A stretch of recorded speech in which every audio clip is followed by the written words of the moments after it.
to wait and see. I'll go and...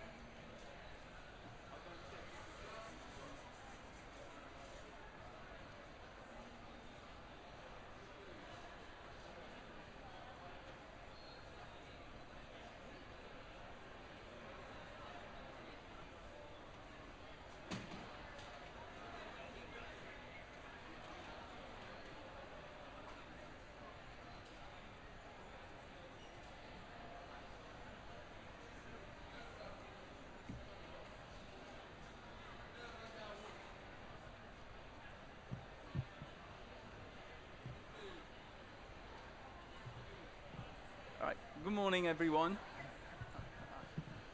I think we now have everyone online, and welcome to this joint event between the CGIAR Mitigate Plus and the Global Research Alliance. And I'd certainly, first of all, like to thank the FAO, CGIAR, and the Rockefeller Foundation for hosting this event.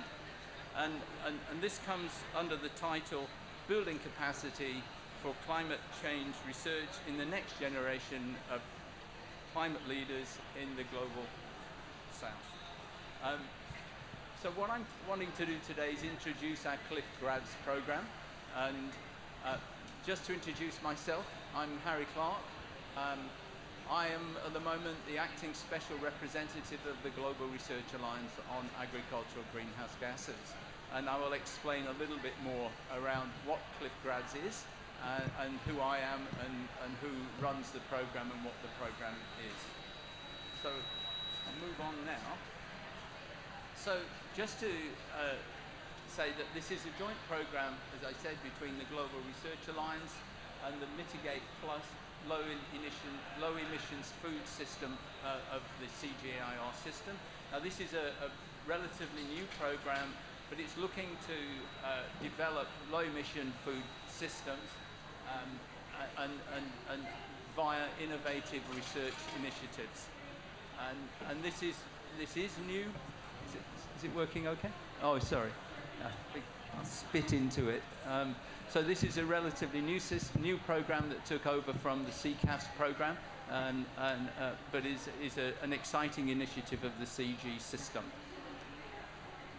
Now, the Global Research Alliance, this is an alliance of 66 countries who are committed to working collaboratively to grow more food without reducing greenhouse gas emissions.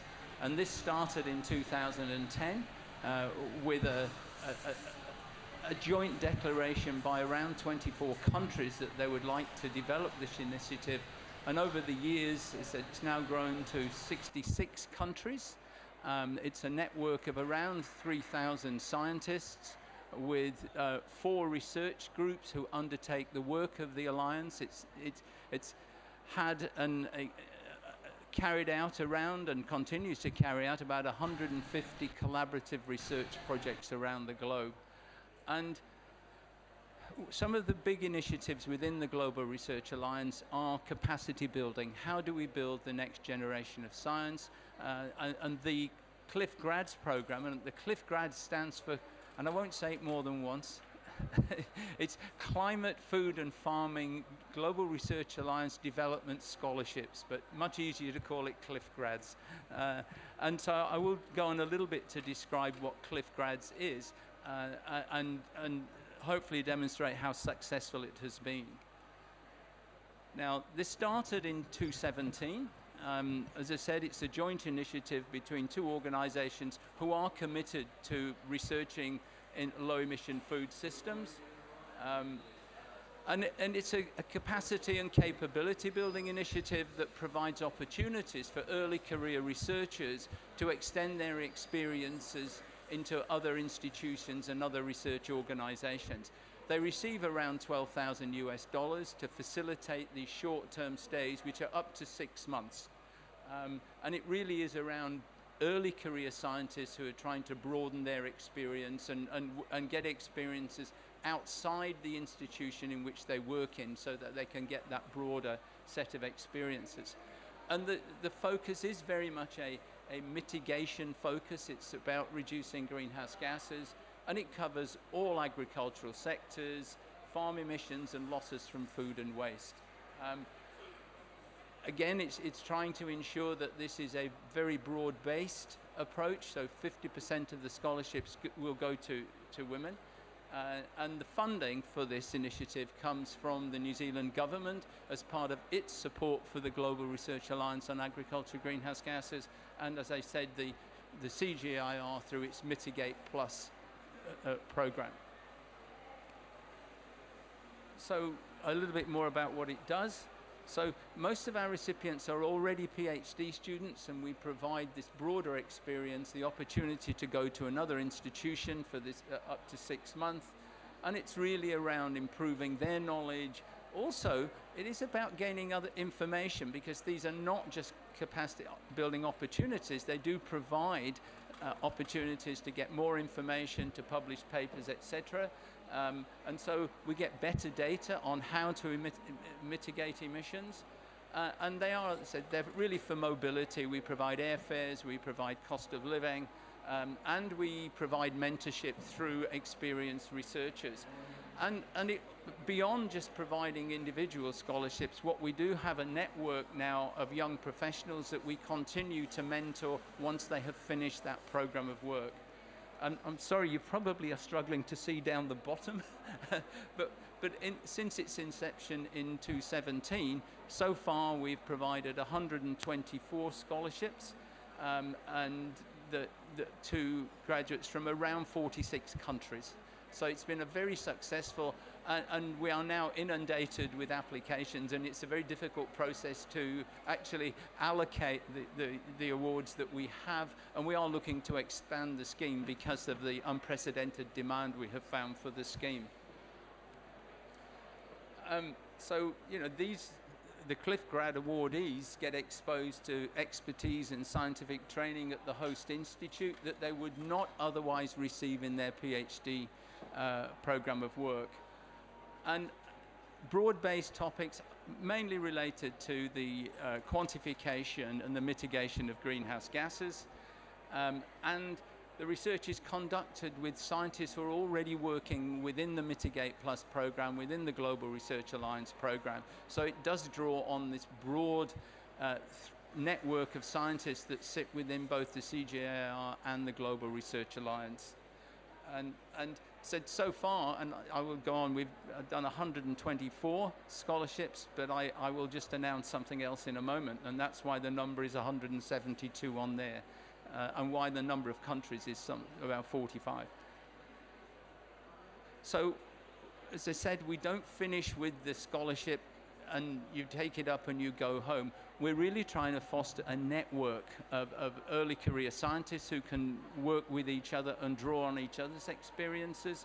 So we have an alumni program as well, where we try and ensure that the graduates of the program keep in touch afterwards via various social media, and we also have a buddy system where we look to pair alumni so that they can share experiences. We also now hold specific workshops and webinars for the alumni of the Cliff Grads program. And this is all, again, to make sure that we provide the right level of support so that those undertaking these fellowships are supported during their fellowships and after their fellowships to make the best use of the program resources. So just an example of the output, we are getting you know, a number of publications coming from our Cliff Grads, and again, this adds to the benefits that we receive out of the Cliff Grads program. So we've had 4 rounds so far, and the 5th round has literally just been announced. And in the 5th round, we've managed to award a further 46 fellowships covering 17 countries. And these were only decided in the last couple of weeks. So that now gets us up to the 170 plus fellowships that we've awarded. And I urge you to go and look on our website where you can actually see the latest round of awardees. And so, in a sense, that's the end of my formal presentation. what I'd now like to do is go on to discussions from people who have experienced the Cliff grad programs, both as recipients of fellowship and someone who's been intimately involved in the administration of those fellowships. And so the first person I'd like to call on, and we are fingers crossed that the internet is working, because we have two panelists coming in live on the internet. Our first one is Dr. Kofi Boateng, and Kofi is a Cliff Grads Fellowship recipient, and he received his training in the US at the, on low emissions development at the USDA ARS Soil Conservation Research Center in Oregon. Prior to that, he worked in the CSIRO Soil Research Institute in Ghana. He has a PhD in agricultural engineering and an MSc in environmental resource management. Currently, he's finished his PhD, has now moved on, and he's currently working at the Global Methane Hub, which was a recently established funding mechanism that came out of the Global Methane Pledge at COP26. And he's working with the agricultural team on developing, monitoring, administering a whole series of research grants that are aimed at reducing agricultural methane emissions. So I'll hand over to Kofi now, and we're fingers crossed, Kofi, that you can hear us and that we can see you well, and I hope you can hear us. And I'll now hand over to you. I can hear you. Yeah.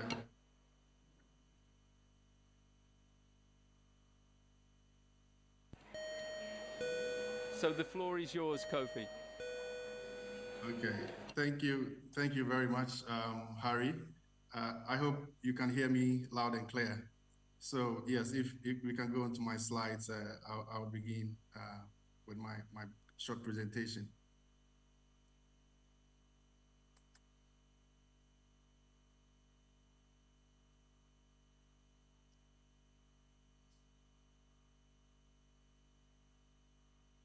Well, I could also do it from my end here if we're having issues with my slides.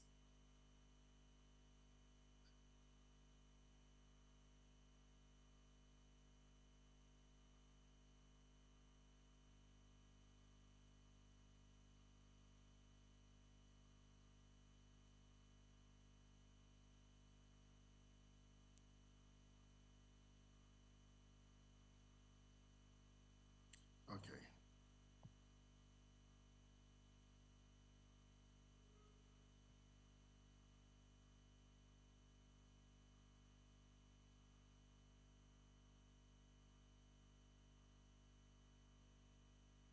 Thank you, Harry, for having me this morning.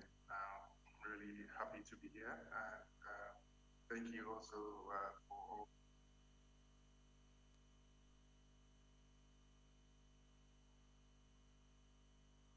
my PhD research was on rice production in Ghana.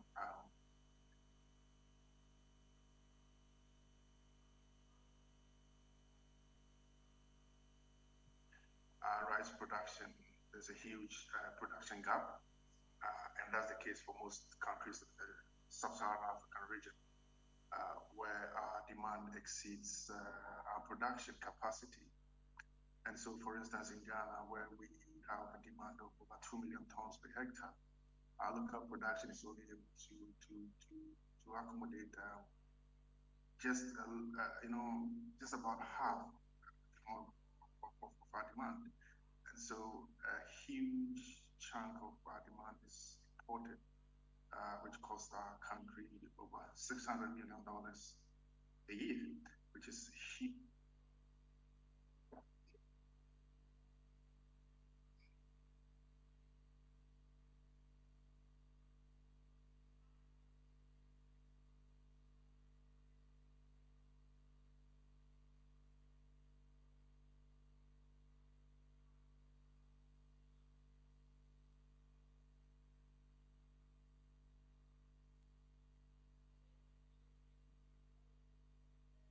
Kofi, can you hear me?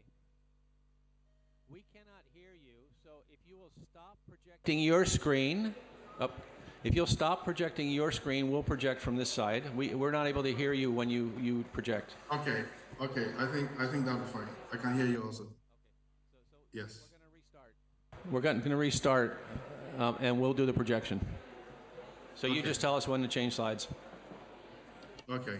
All right. So maybe I can proceed. You can proceed, yes. Okay, thank you. So thank you very much, Harry, and I'm happy to be here. Just as Harry said, my name is Kofi and I'm from Ghana, and I was part of the second cohort of the GRADS program. So this morning, I just want to share my experience with you on my PhD journey and how the GRADS program aided me in the successful completion of it. So, in Ghana and in most parts of sub-Saharan Africa, rice production is a key livelihood source. And we know that its production is also a key greenhouse gas source, and especially for methane, where for agricultural methane, we have about 21% coming from rice production. And in Ghana, our production of rice, we have a huge deficit. Our demand is around 2 million tons per annum, but our current production is only able to give us less than half of that. So a lot of our demand is served through imports, which cost us over $600 million in a year, and that's huge for a developing country.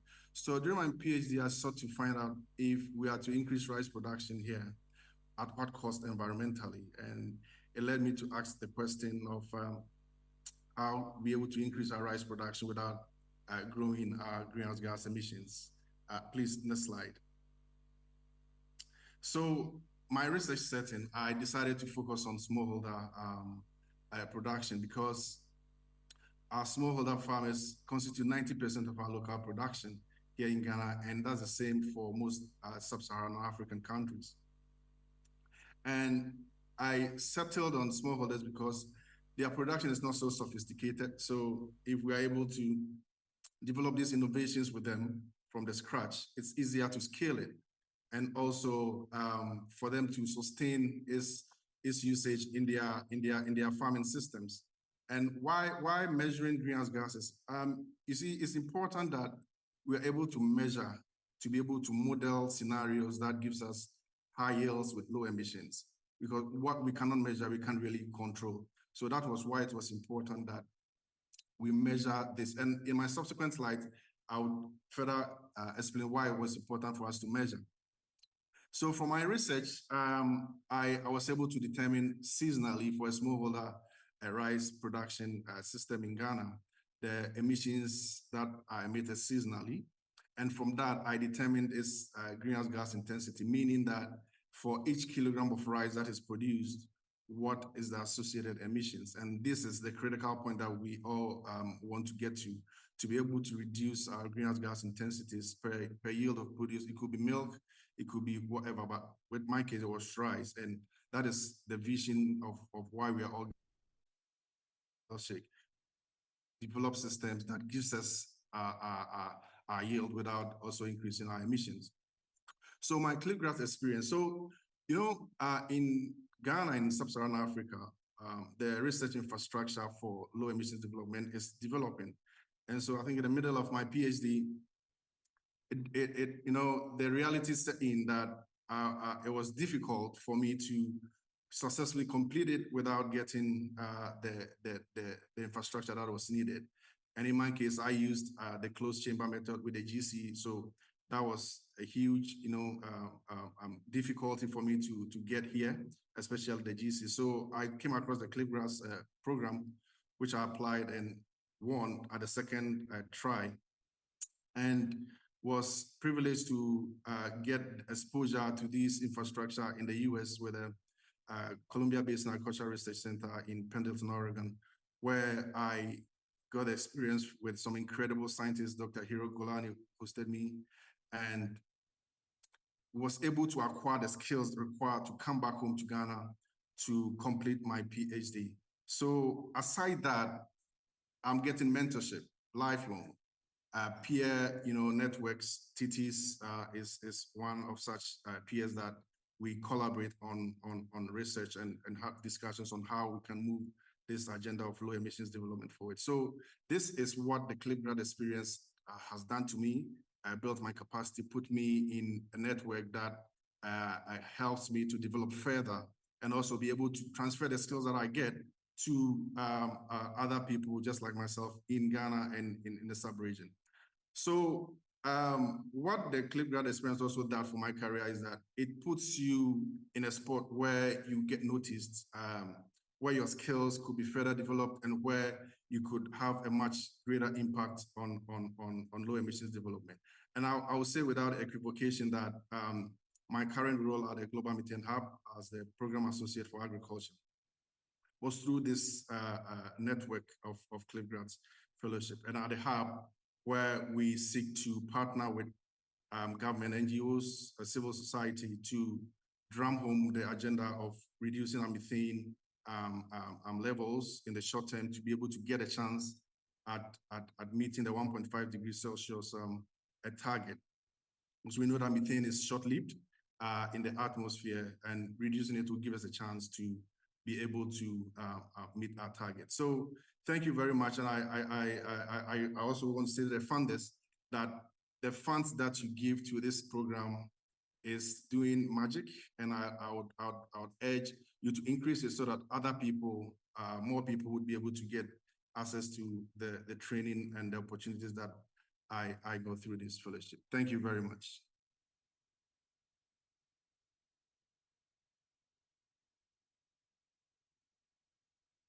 Highlighted the issue of contacts because you're now working for the Global Methane Hub, and my predecessor as special representative of the Global Research Alliance now is the Agricultural Fund Manager for the Global Methane Hub.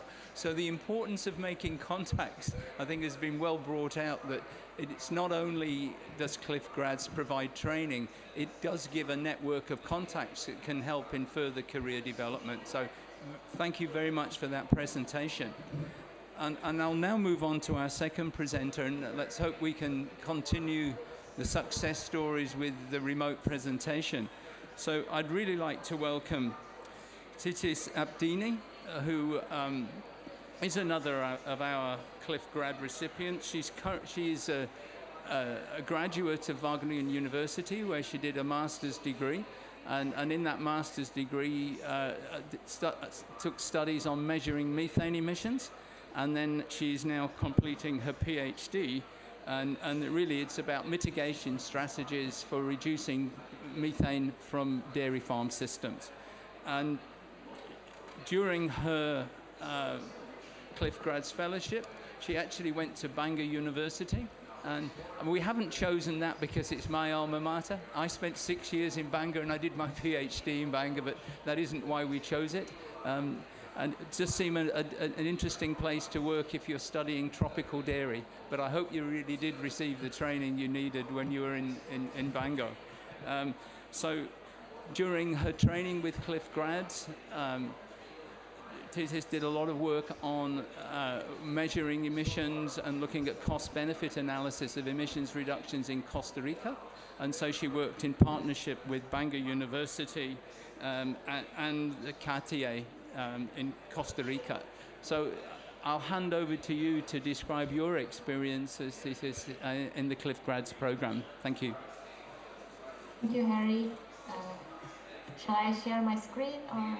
Oh, yeah, great. Then, hello, thank you, everyone. My name is Titus Abdini. Harry has mentioned a lot about me. And now I would like to start with giving a little bit of background about dairy sector in Costa Rica. So we are aware that Costa Rica in the Paris Agreement committed to be a carbon neutral economy. And one of the targeted sector to reduce their greenhouse gas emissions is livestock, because livestock has a role to contribute to the Costa Rican livelihood. And at the same time, dairy farmers should be competitive because they will have imported milk from other countries. So we want to help the farmers to understand what is the cost to be competitive in the dairy market, and at the same time reduce the greenhouse gas emissions through some strategies that the Costa Rican governments already identify for livestock sector. So this is the main question of the study that I was participated. What is the cost of potential mitigation measures for dairy farms in Costa Rica? Next, please. During the research, we applied a very participatory method to identify what are the potential mitigation measures. We involved different stakeholders, conducted survey meetings and also workshops to know what are the measures and what data needed to calculate greenhouse gas emissions and costs. Next, please. So here we had very good interactions and discussion with different institutes representing governments, academics, and also private sectors.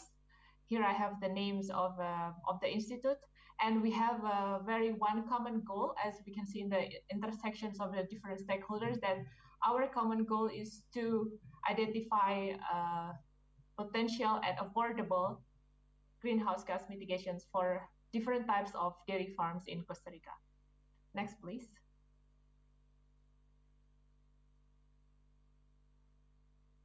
Next, please. Yeah. So from that interaction with stakeholders, we included 10 mitigation measures in 5 types of dairy farms in Costa Rica. And the good news is all mitigation that we identified, they have potential to reduce greenhouse gas emissions per unit of milk. But not all of them are cost effective for the different types of dairy farmers in Costa Rica. So from our analysis, we could see what are mitigations that are suitable or cost effective for all types of dairy farms, such as intensive dairy farms or extensive dairy farms, whether it is specialized dairy farms or also dual purpose dairy farms. Those different 5 types of dairy farms in Costa Rica, we know that some measures are cost effective, but other measures are not. Then from our study, we can really give it back again to the stakeholders for them as a tool to help them in making a decisions what kind of mitigation measures that they want to recommend or really implement on the farms. We also have a publication here, and you can contact me further if you want to access these publications. Next, please. Yeah.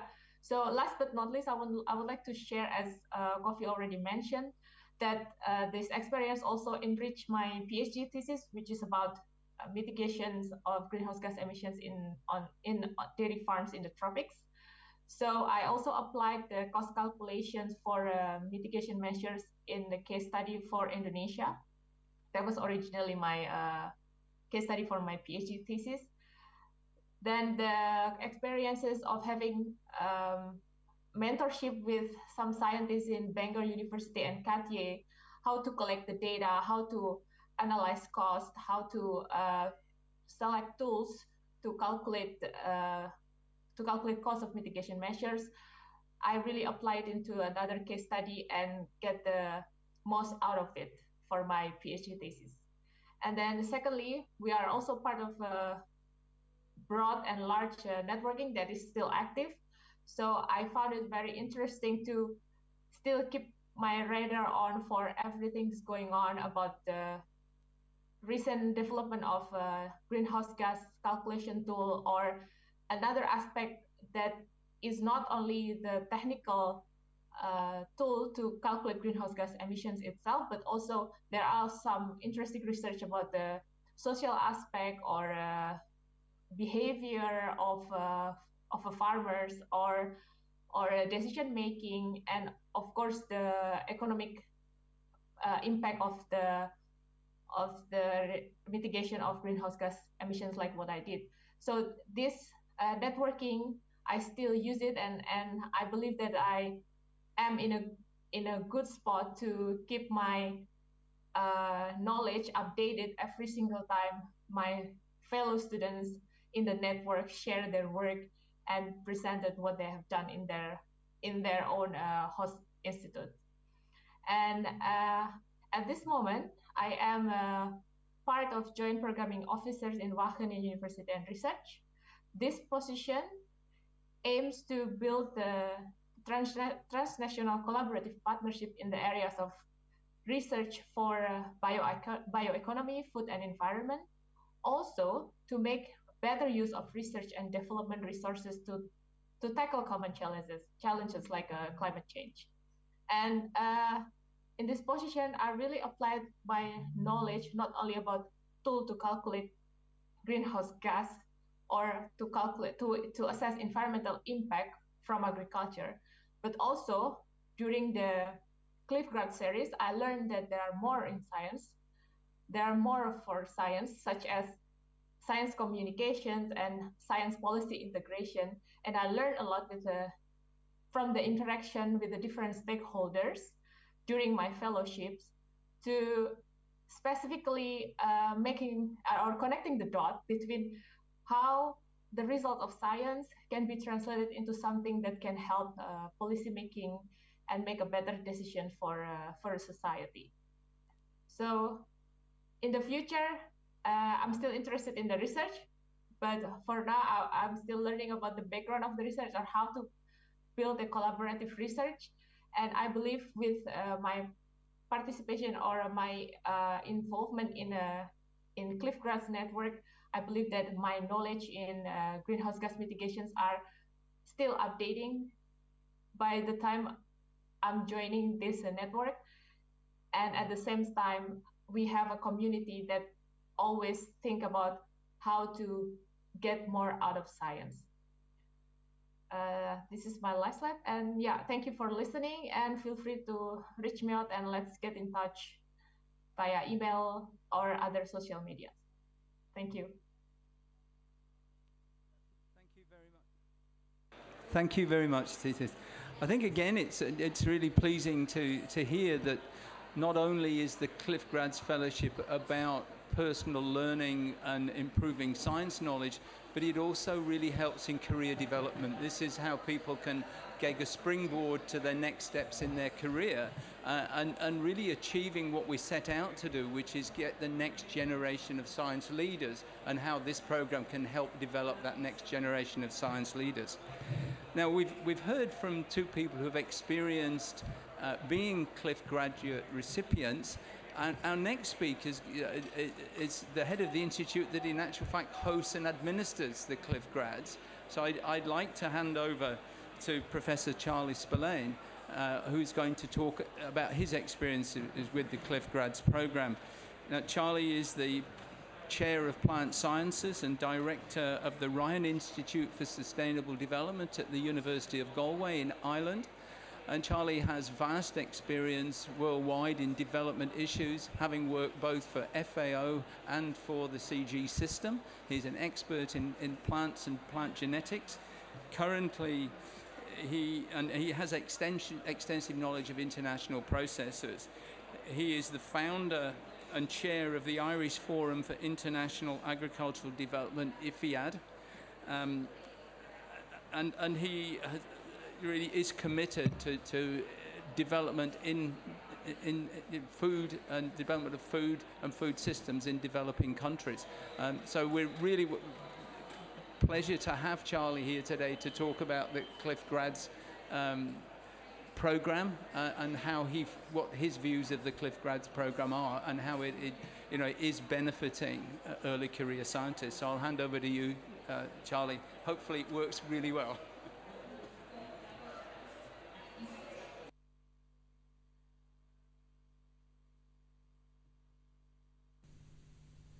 Thanks very much, Harry. That's really great. It's really great to see the presentations from Titus and Kofi, and really to see how the CLIF grads program has enabled their research, but also how it has enabled their career trajectory. So that's the type of impacts from the CLIF grads program we would like to see. As thanks to Harry for introducing me. My name is Charlie Spillane. I'm the director of the Rhine Institute at the University of Galway in Ireland.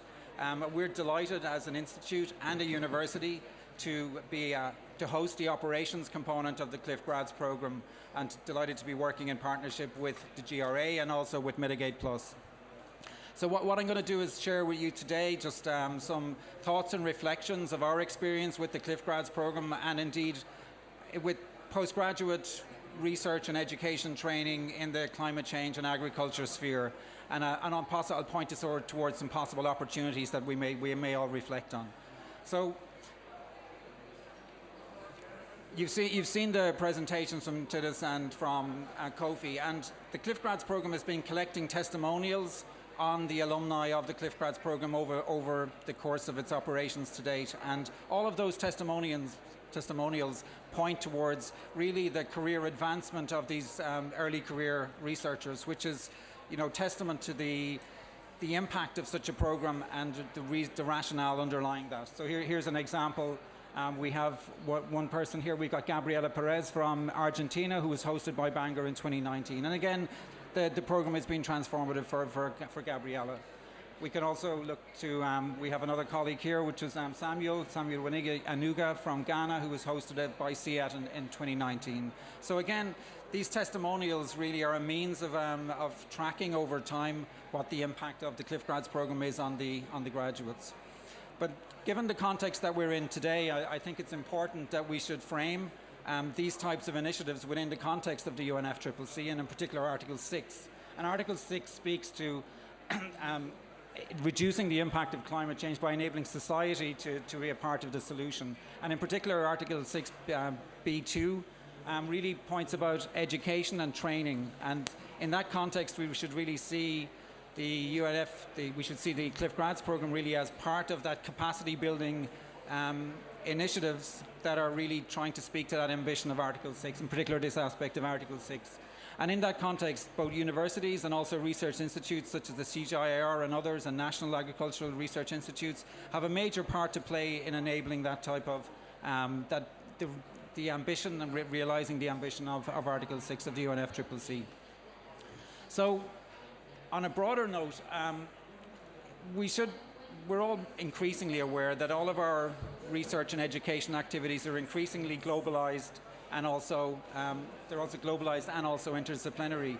So it's really important that we build upon that, and the GRADS program, by facilitating mobility between researchers and from host countries and also source countries, that we make that interconnectedness, that we don't operate in silos within countries. Because impactful research really arises from networks and partnerships which can enable impact pathways.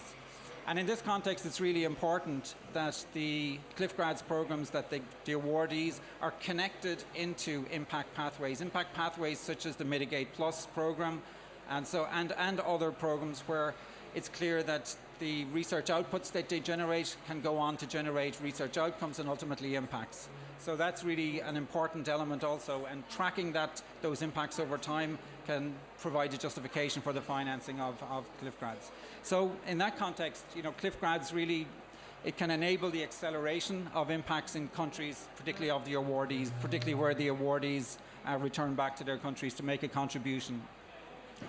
So if we look really at the scale of needs in terms of education and also research, and the needs to accelerate, and the scale and the speed of our food systems transformation, the demand exceeds supply. There are more talented researchers and young people out there to be trained to enable that transformation than there is the supply of courses globally to enable that. And really in that sense, there is really a potential, I think, that could be discussed within the context here of beginning to interconnect programs like GRADS with all the other programs. There are not so many, but it's finite, to build a bigger scale of programs, if so to speak, both at PhD levels and also master's levels. Like within our own university, we've been running with the CG system for some time at climate change, agriculture and food security masters, which also could be a feeding ground as an example towards kind of PhDs and other outcomes in the research context. So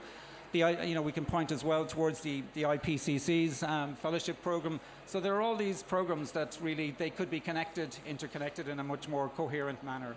And the one possible ways of doing that is really to build from existing programs and existing networks. And existing programs, I mentioned some, but then existing networks, we can consider the Reforum network connecting to that, Agri Natura, the Grand Challenges University Alliance 2030, and others. So there's opportunities in interconnectedness and facilitating more scale, getting more scale essentially from these programs.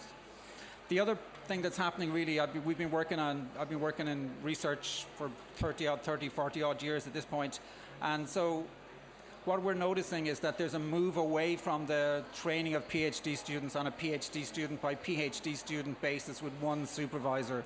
There's a much more a shift towards groups of supervision of students, but also towards what's called cohort-based training of PhD students. So basically having a cohort of perhaps 100 PhD students that are trained over a 5-year period in a coherent domain, and that essentially while they all may have specific projects, but they all have a common curriculum of modules so we build domain knowledge in a particular area. And there's a lot of opportunities, I think, for the donor community to begin to think about financing cohort-based PhD programs and connecting those to the CG and the GRA.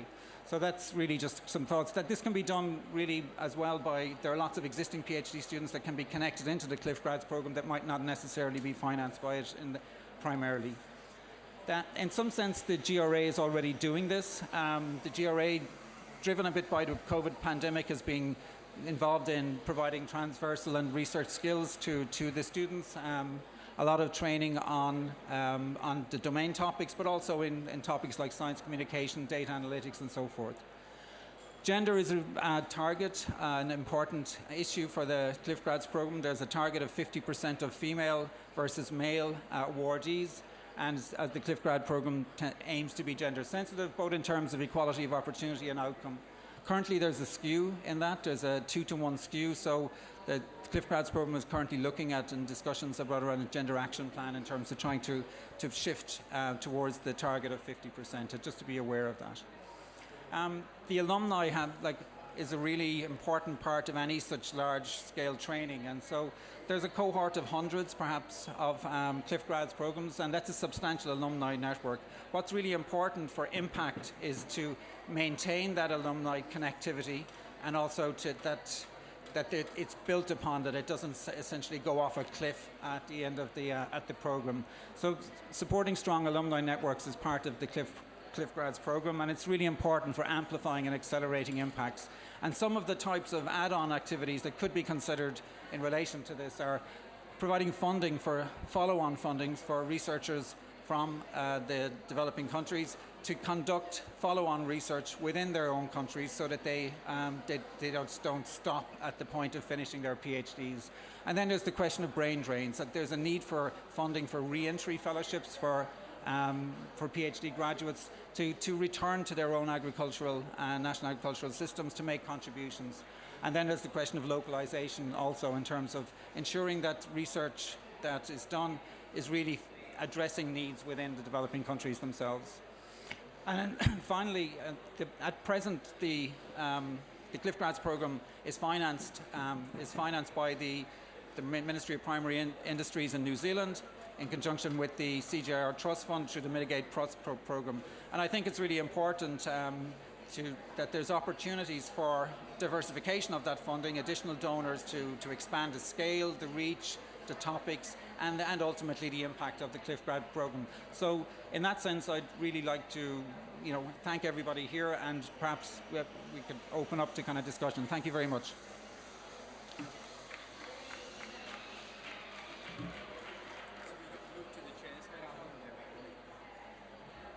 Thank you very much, Charlie. And we will now move on to a question and answer session. We will try and bring our two presenters, remote presenters, back in online.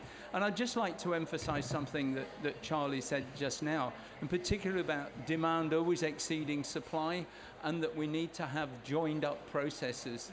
GRADS is one thing, but it has to be set within a much broader framework if we're really going to succeed in our aim to build the next generation of science leaders. So we'll now throw the floor open for questions to our panelists. Thank you.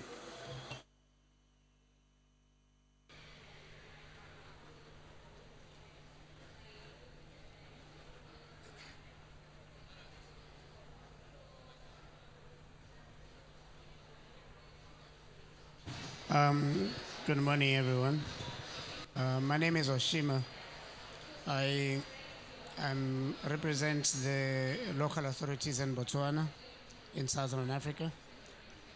This is a very, very moving and interesting initiative, and I wish to congratulate all the students who have benefited from the program so far. But I also am, for lack of a better word, a little bit jealous because we don't see that down south in Africa. I don't know whether it's a question of my country not having knowledge of this, or it was designed for developing countries up north in Africa. So I wish to, request that we get your contacts, and then also get the entry requirements, as well as a country first membership, and also for our students to benefit. I'm particularly moved by the Mr. Kofi's aspect of the dairy, because we are currently struggling with the dairy in bots. We don't have enough. They were talking about wheat. We still are not producing any at the moment, so we would like help around those lines as well as a country. Thank you very much. Thanks very much. Those are excellent points that you've made. I should state that the CGIAR program facilitates, it's not necessarily facilitating south-north transfers of people or activities, that it also will do, it also can facilitate movements between countries in the south. So in that sense, it's not a north-south piece. Like, that's important to realize. And as far as I'm aware, the GRA is open to membership. Botswana, I think, has potential to engage in the GRA and the GRADS program. So what you're probably pointing towards is probably a lack of awareness and dissemination in terms of awareness within certain communities of the program itself. Yeah. So I think there's an openness there to embrace all. Okay. Yeah. I'd just like to reinforce that the program is open to all. It is aimed at anyone. It's aimed inside and outside the Global Research Alliance, so it is open. I think it does come around to an awareness issue. For us, the Global Research Alliance website advertises exactly when they are. But I would also like to point out some other specific ones that the Global Research Alliance offers in Africa. It's got an agreement with RUFORUM, which is the Association of Universities who study agriculture in Africa. And there is, in actual fact, another fellowship scheme that the Global Research Alliance funds via the Ministry of Primary Industries in New Zealand through RUFORUM. So I would also urge you to look at RUFORUM and look at the opportunities that are provided there for training in Africa, with funding support going to African universities to train the next generation of scientists as well. So there is the Global Research Alliance plus the RUFORUM. So I'd certainly urge you to look at that. And I do have a number of leaflets which I'll put out today, which do have the full extent of the Global Research Alliance activities. Thank you. Other questions? Just on that, so just to point out, for example, we have 2 Cameroonian students currently working with us in Colombia. One's an Anglophone, one's a Francophone, and they're both working with us in a Spanish-speaking country and gaining experience in an international organization. So we do have a lot of these south people moving around. So do we have more questions? Would any of our students like to make a comment on that question? Yes, Harry, maybe quickly if I can make. I think in our cohort, we had some South African counterparts that joined us. Yeah, I think there were 4 or so. So yeah, I think it's about the awareness of it. And I think now that we've been exposed to it, we drum home the need for more, visibility of this program. So yeah, I think the spread is really, good across the continent, and especially for Africa. I can speak for Africa. We had also a lot of colleagues also from from Southern America, and yeah, so the spread is good, and I think we should create more awareness for this program for a lot more people to take advantage of it. I have a question to both of our speakers, and this really is around, you both spoke very positively about your experiences with the Cliff Grads program, but like everything else, we don't want to assume that everything is positive, and I'd really like to ask you, were there areas where you feel we could improve the Cliff Grads program so that it improved your experiences and enhance your career development? Are there anything that you really feel that we could build on the current program of work that would help you?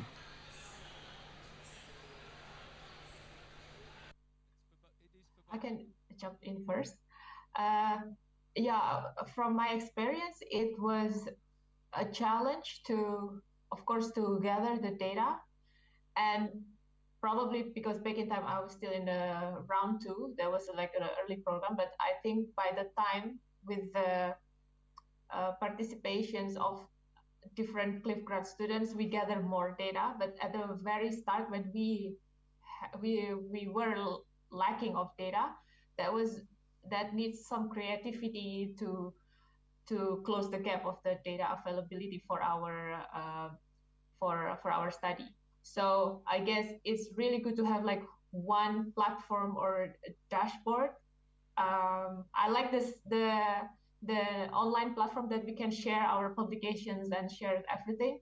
But I think it's also good to have like a platform to say that, hey, we have data available that you can do for modeling exercise or another study exercise from this country based on this study. Those kind of things that will be helpful. Yes, maybe I would also come in here. I think, yes, just as Harry said, for every initiative, you would want to find out the challenges so that you can improve upon it. I think for me, the positives far outweigh the challenges, but it is important to note that if, for instance, the fellows or the people who, the network that is created is involved more in, for instance, getting them to collaborate through an initiative of Global Research Alliance to collaborate on some research, projects. So a Cliff Grads Fellows research project that they bring the skills and the techniques they learn to bear on a specific research work cited in an area that is relevant to mitigation activities. Then that could also help to strengthen the network that is created after getting the opportunities to experience the fellowship. So I think for me that would further enhance, strengthen the networks, because it's important to maintain it, because if these networks are not maintained, then the purpose for which the fellowship was created is defeated. So we have to make efforts to really maintain the networks of the people that go through the program. Yeah, just to kind of follow up on that, like given the scale of challenge essentially for all countries in low emissions pathway development of agricultural systems, agriculture and food systems, there's really a need to connect young researchers into those pathways in each of the countries that face those challenges, and that's why connecting to the impact pathways and the the development of NDCs, the Mitigate Plus programs, the Global Methane Hub and so forth is really important, so that these students continue to make an impact and can particularly make an impact in their own countries. Yeah, I actually have a really practical question. We now have unprecedented inflation around the globe. And so on a very practical level, do you feel that the size of the award was enough so that you could afford accommodation, you could afford to live? Because it's very easy for us to think it's an adequate amount of money. But in your experiences in the countries in which you're domiciled for a short period of time, was the award large enough for you to be able to live comfortably and participate in the broader experiences that you can get if you're studying elsewhere? Because we certainly want to make sure that you take the full benefit. You get the full benefit from the awards, and for us, we think we're giving enough, but I would like your views on whether actually the fellowships are adequate in size, because it is something we really do need to continually monitor. Yes, maybe I'll take that first. Harry, so yes, I think during our time, I received 12,000 to travel to the US. For me, I think a little bit more could help, obviously. And so I think when administrating the fellowship, I think we should take into account where the person is traveling to, where he's going to have his fellowship, and decide on, okay, so if somebody is going at a place where probably the standard of living is a bit low, 12,000 maybe, now that inflation may be a bit more. So I think it should be decided on a case-by-case basis so that you don't also run the risk of giving too much to one person at the detriment of the other. So it should be done on a case. It shouldn't be a blanket, offer. It should be done on a case-by-case basis. But obviously, yes, an increase would help in really getting, because you don't want the beneficiary to go to where he's attached, and because of financial difficulties, is not able to really get the full benefits of the training that he's supposed to receive. Yes, so I think if recipients are engaged on a case-by-case basis to understand their peculiar needs at where they are going, I think it would really help. Yeah. It is. I agree with Kofi. Yeah, I agree with Kofi, and it is important for the Secretariat to consult with the host what is their standard of living. But for my experience, being staying in a student city was really helpful, because so many things are available for students. Student discounts with student accommodation are relatively cheaper than, for example, a city where research institute that mostly are remote from a big city or good facilities to get our basic needs. So that's also important to host, emphasizing what is the good amount for the students coming to their institute. And whether you want to comment on that at all, Charlie? Is this on? Yeah. No, I think the point that Kofi's made is really important. Like, we're involved in mobility schemes on another front, and so the challenges of sending students to destination places where there's a high cost of living, for accommodation or just in general, then you may get a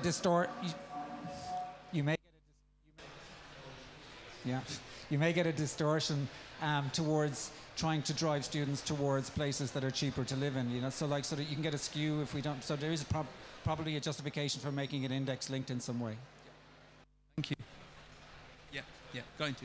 Yeah, and when, unfortunately we have run out of time, and so first of all I'd like to thank all the speakers. And it was really wonderful to hear your experience and hear that your experiences of Cliff Grads was positive, and that it is meeting its aim of enhancing your career. So thank you for coming in. Sorry about some of the hitches, but it was really great that you could share your experiences. And thanks again for Charlie as well for experience from another angle. And really that wrap that up. I'd like to thank you all for coming. I'd again like to thank FAO, the CG system, and the Rockefeller Foundation for hosting us today. And I would like to thank the CG Mitigate Plus for co-funding the Cliff Grads program alongside the Global Research Alliance. I would also echo, and it may not be the right people in the audience to do this, I'd certainly like to echo Charlie's comments around there's a lot of scope to expand this program, and we'd certainly look for other organizations, countries, to help fund the program and expand the program so that it can have more impact. But really, thank you for coming. That wraps us up today, and but I hope that the presentations really did give a flavour of the opportunities from this Cliff Grads program, and I hope that we will see some more applications, and hope that we've really shown that it is open to all, and we would look very closely at applications from anywhere. So we do encourage you to apply.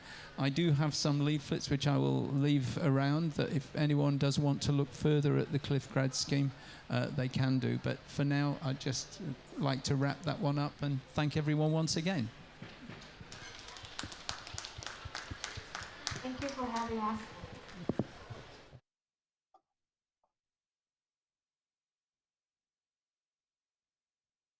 Have a good day, Kofi, and see you next time.